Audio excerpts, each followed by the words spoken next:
Bonjour tout le monde et bienvenue dans un nouveau vlog de grossesse. Donc comme vous le savez, je suis enceinte, je l'ai annoncé sur Facebook et je vous en ai parlé un petit peu dans la première vidéo que j'ai mise sur ma chaîne. Mais je voulais aussi faire un suivi semaine en semaine, juste pour savoir qu'est-ce qui se passe à chaque semaine, c'était quoi les symptômes.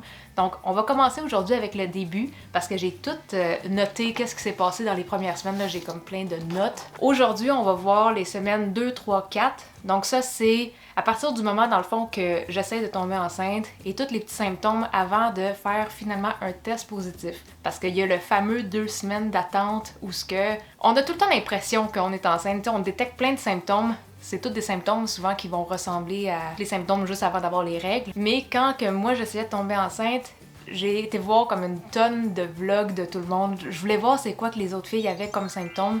Puis si au final ils étaient vraiment tombés enceintes. Et en passant, ça, c'est une vidéo qui est plus pour les filles. S'il y a des gars qui sont en train d'écouter, vous allez peut-être trouver qu'il y a trop de détails que vous voulez pas savoir, fait que je vous conseille de juste vous en aller.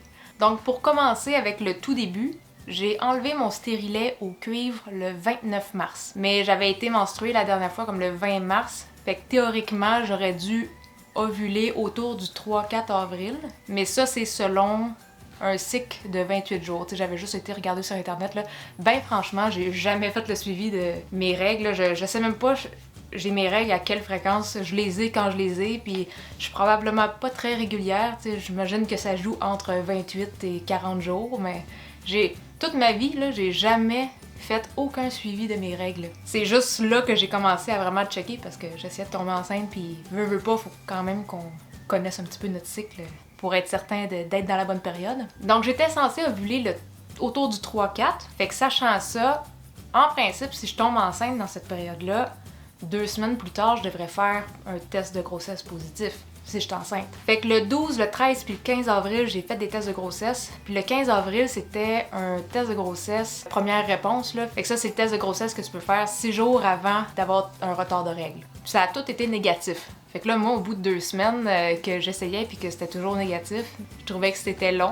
T'sais, dans le fond, c'est vraiment pas long, c'est comme le début qu'on essaye. Mais à partir du 15 avril, là, j'ai commencé à capoter un petit peu. Fait que j'ai commencé à chaque matin à prendre ma température pour me faire une charte parce que j'ai vu ça en faisant plein de recherches que le matin, quand tu te réveilles, si la première chose que tu fais, c'est de prendre ta température, tu vas comme voir une courbe et selon qu'est-ce qui se passe dans ton corps, la courbe peut te dire qu'est-ce qui se passe un petit peu. Donc là, moi, le 15 avril, j'ai commencé à prendre ma température, fait que j'ai commencé à avoir une charte qui se dessinait dans mon application. Mais ce que j'ai su après, en allant faire mon échographie de datation, c'est que le 15 avril, c'était la journée que ça a été fécondé. Fait que là, dans le fond, toutes les notes que j'avais prises à ce moment-là, j'étais tout le temps 5 jours de plus que ce que je pensais vraiment. Donc on va commencer la période des symptômes. Donc là, le 15 avril, vu que c'est la journée de fécondation, c'est là que ça débute le 2 semaines. Parce qu'ici au Québec, la manière que les semaines de grossesse sont comptées, c'est on rajoute tout le temps le 2 semaines avant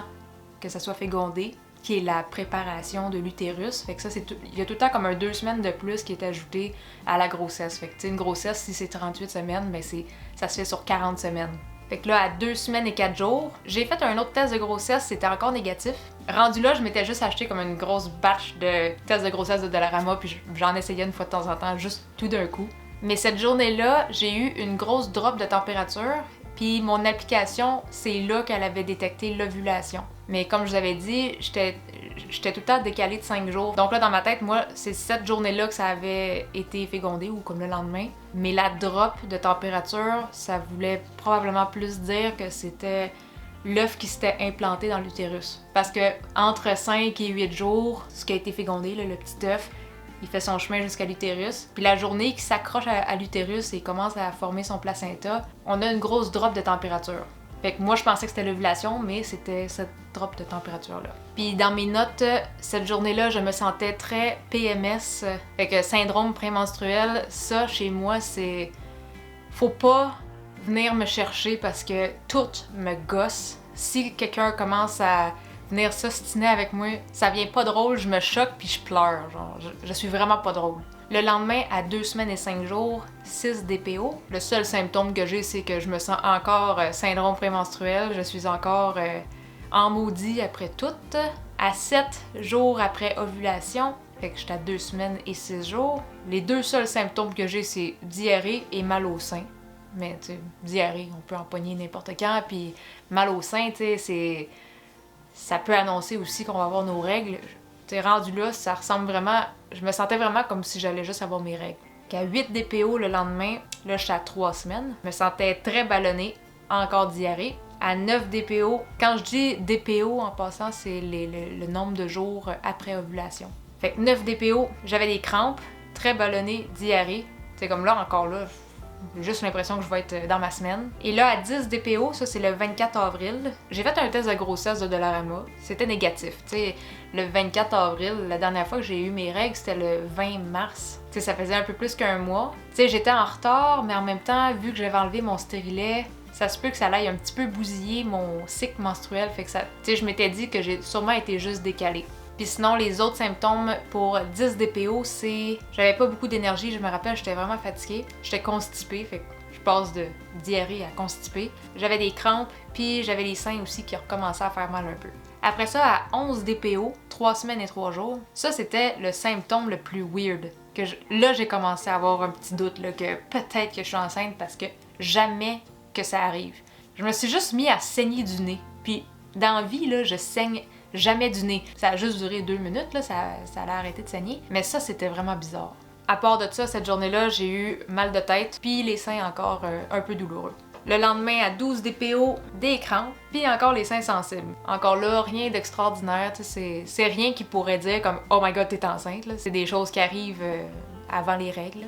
À 13 DPO, cette journée-là, j'avais plus vraiment de symptômes, puis j'ai écrit dans mon application la première journée où je me sens vraiment pas enceinte. Parce que faut dire que depuis le début, chaque petit symptôme que je note, c'est tout le temps comme « Ah, je suis peut-être enceinte ». Chaque symptôme, t'as l'impression d'être enceinte, mais cette journée-là, là, zéro symptôme. Pas de mal de sein, tu sais, comme tout mon mal de sein était parti, pas de mal de tête, pas de crampes. Rien. Non, c'est pas vrai. La seule affaire que j'ai notée, c'est que j'avais un peu plus faim que d'habitude, mais tu sais, ça arrive là, des journées que t'as plus faim que d'autres, ça dépend de ce que tu manges. Après ça, le lendemain, à 14 DPO, là, j'ai recommencé à avoir des petits symptômes, mais tu sais, des symptômes qui sont tellement légers que je les ai même pas marqués dans mon application. Je me suis juste laissé une note, comme quoi que c'était des symptômes ultra légers, comme un début de mal de tête, un début de petites crampes, mini nausées. J'avais marqué comme des petites nausées, mais maintenant que j'ai vraiment eu l'expérience de nausées, c'était pas des nausées, c'était juste comme un...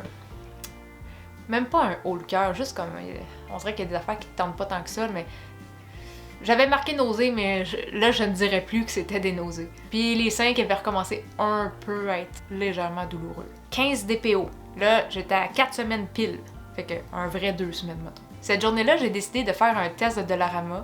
Tu sais, j'étais toujours pas menstruée, fait que je me disais peut-être, on sait jamais. Ça devait être comme le 5e test de Dollarama que je faisais, puis à chaque fois que je fais un test, là, je suis là, je regarde là, avec la lumière de dehors, la lumière des LED, n'importe quoi, j'essaie de spotter une ligne, puis à la limite, je vais m'imaginer une ligne. Mais cette journée-là, sur le test, j'avais vraiment l'impression que je voyais une petite ligne, mais là, j'essayais de l'envoyer, j'essayais de prendre une photo puis de l'envoyer à Quitam, mais on voit vraiment rien sur les photos, puis peu importe l'angle, la lumière que je prenais sur une photo, on voit pas. Je vais même vous montrer une photo, là. On voit absolument rien. Mais j'avais-tu hâte un peu au lendemain de refaire un deuxième test juste pour confirmer, parce que là je commençais à penser pour vrai que j'étais enceinte, là. Sinon, les symptômes que j'avais pour 15 DPO, c'était constipé, crampes, puis plus d'appétit. Fait que ça reste tout le temps à peu près dans les mêmes symptômes. Le lendemain, 16 DPO, j'ai refait un test de Dollarama. Là, cette fois-là, j'étais avec Quitam, j'ai pas envoyé une photo pendant qu'il était à job. Là, on n'était pas fous, là. Il y avait vraiment une petite lueur de ligne, mais vraiment comme super pâle. Sûr que si on fait juste le regarder comme ça, puis on n'est pas super concentré, on la voit peut-être même pas. On essayait de la voir, puis on la voyait. Puis cette journée-là, les seuls symptômes que j'avais, c'était un peu de crampes, puis plus d'appétit et les seins un peu sensibles encore. Le lendemain, 17 DPO, on refait un autre test de Dollarama, puis cette fois-là, il est un petit peu plus foncé. Tu sais, comme on voit là qu'il y a une progression. Là, il y avait plus de doute, là, c'était vrai, j'étais enceinte. Et les symptômes cette journée-là, j'étais ballonnée, crampes, super fatiguée, puis mal de tête. T'sais, comme là, on le sait que j'étais enceinte, mais genre, t'sais, les symptômes, là, c'est vraiment comme si on va juste avoir nos règles. Le lendemain, à 18 DPO, là, j'ai décidé de faire un vrai bon test de grossesse. Là, je voulais savoir vraiment... On dirait que je trosse pas à 100% les tests de Dollarama. T'sais, c'est plus pour satisfaire ma curiosité. Hey, mais le test, première réponse, il est tellement sorti foncé que là, je me suis demandé, comme coudon, je suis enceinte de des jumeaux, tu sais. Ça me semble que ça sort vraiment foncé. Ça se peut pas que j'aille jumper de taux d'hormones dans une journée comme ça. Mais finalement, je suis pas enceinte de jumeaux, là. C'est juste que j'étais 5 jours de plus avancée que ce que je pensais. Puis les tests de Dollarama sont juste vraiment moins sensibles. Fait que ça a pris plus de temps avant que ça se rende à détecter autant que ça. Fait qu'à 18 DPO, avec le vrai bon test de grossesse, c'est cette journée-là, tu sais, c'était un dimanche. Fait que je me suis dit, je pense qu'on peut bien l'annoncer à la famille. T'sais, à ce point-là, il y a personne chez nous qui savait même que j'essayais. Puis comme je vous avais parlé dans l'autre vidéo, moi j'avais jamais voulu d'enfant avant, fait que personne chez nous pouvait se douter que j'essayais d'avoir un bébé. Fait que la première à qui je l'ai annoncé, c'était ma mère. Puis je me rappelle, ça me stressait tellement parce que je me disais, je sais pas comment elle va réagir, puis je suis sûre qu'elle me croira pas. Puis là, juste pour garder le souvenir, parce que là, j'étais stressée, puis des fois, on oublie ce qui se passe sur le moment quand on est trop stressé. Ben, j'ai demandé à Koutam de filmer la conversation vidéo sur le iPad. Puis ma mère, tu sais, est déjà grand-mère 8 fois avec mes 3 sœurs qui ont beaucoup d'enfants. Puis je suis sûre qu'elle est contente à toutes les fois que mes sœurs ils ont été enceintes puis qu'ils ont annoncé, mais je suis sûre que ma mère, comme réaction, est du style « Oh ouais, oh c'est donc bien le fun! » Tu sais, elle est juste comme contente, mais pas comme sous le choc puis qu'elle va se mettre à broyer. Je pense pas qu'elle est aussi émotive, profonde que ça. Mais quand moi j'y ai annoncé, je me doutais que ça pouvait pas juste être comme « Oh ouais, c'est le fun! » Tu sais, il allait avoir un petit choc, un petit moment d'assimilation de qu'est-ce qui est en train de se passer. Fait que je vais vous faire jouer le petit extrait.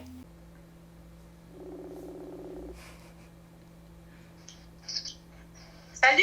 Hey, je viens juste de raccrocher avec ma soeur puis je viens de voir ton message. Ben je sais, j'ai vu que t'avais vu mon message, fait que... Je vais me brancher parce que là, je suis rendue à 28%, j'ai peur de manquer de jus. 28%, ben tu vas pas manquer de jus. Ok, ça devrait être correct. Ok, si je manque de jus, je vais venir me raccrocher. Ouais? Je t'appelle parce que là, j'ai du nouveau à te compter. Ah oui? Oui? Oui, ton affaire, pis... Attends. Ben Pa, il est pas là non plus, hein. Il est pas là. Pa, il est-tu ici? Non, ton père est pas là. Ça vaut la peine que je me verse une coupe de vin? Oui. Ok, vas-y, je t'écoute. Ben t'as pu me te laisser te verser ta coupe de vin. Hey, justement, tantôt, je pensais à toi, puis là, je me disais, hey, il faudrait que je l'appelle voir si elle a des nouvelles de son affaire. De son affaire qui te rend curieuse depuis la semaine passée. Ok, oui, je t'écoute, vas-y. Mais l'affaire que je veux te parler, c'est pas par rapport à la semaine passée parce qu'il n'y a pas eu de nouveau par rapport à ça. Ok. Mais tu sais comment que depuis que je suis avec Koutam, il y a plein d'affaires qui changent. Je fais de la bouffe, puis tu sais, comme toutes mes affaires changent. Ok. Non, dis-moi pas que tu veux avoir un bébé ici. Tu me niaises, là? Non, c'est vrai. Le 29 mars.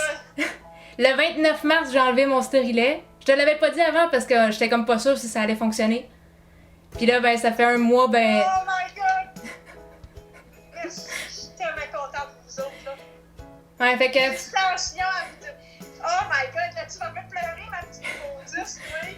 Oh my god. Toute ta vie est prête pour arriver. C'est ça. L'arrivée d'un enfant, tu sais, à quelque part, là, tu sais. C'est ça, comme... T'es stable, t'as une bonne santé, tu sais, t'as quand même tout ça, tu sais. C'est ça, fait que...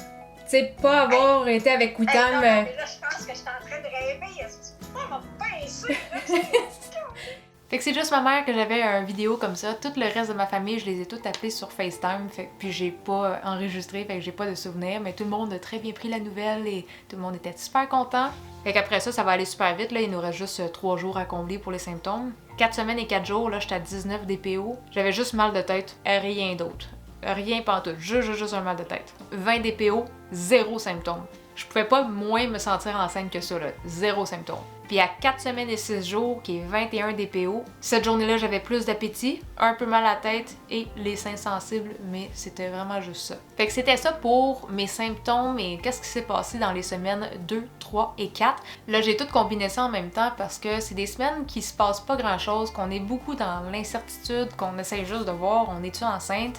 Fait que si vous êtes dans le 2 semaines d'attente, peut-être que vous allez pouvoir vous reconnaître parmi les quelques symptômes que j'ai là. Mais sinon, pour les prochaines semaines, c'est là que ça commence à avoir vraiment des symptômes de grossesse. C'est comme les mal de cœur, les cravings, la prise de poids aussi, ça c'est quelque chose que je prends à tous les jours. Je note mon poids à tous les jours pour faire quand même un pas pire suivi.